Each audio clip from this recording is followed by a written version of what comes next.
కొత్తేడాది సరికొత్త ఆలోచనలతో యువత చిన్నారులు ముందుకెళ్తుంటారు. అయితే నేరస్తులు సైతం కొత్త దారి వెతుకుతున్నారు. అందుకు ఉదాహరణ సైబర్ నేరస్తులే.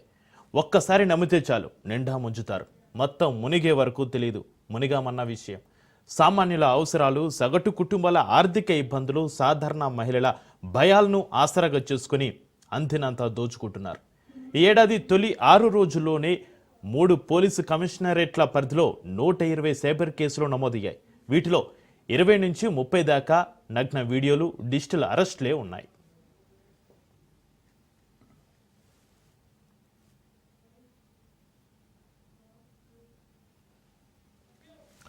నగరానికి చెందిన యువతికి స్నాప్చాట్లో ఓ యువకుడు పరిచయం అయ్యాడు. తీయని మాటలతో దగ్గరై నగ్న వీడియోలు సేకరించాడు. విదేశాల నుంచి అక్రమంగా వచ్చిన బంగారం ఆమె పేరుతోనే వచ్చినట్టుగా బెదిరించాడు. ఆ వీడియోలు ఇంటర్నెట్లో పోస్ట్ చేస్తానంటూ 65 లక్షలు కాజేశాడు. చేతులు కాలినాక ఆకులు పట్టుకుంటే ఏమొస్తుంది? ఇక చేసేదేమీ లేక పోలీసులను ఆశ్రయించింది ఆ యువతి.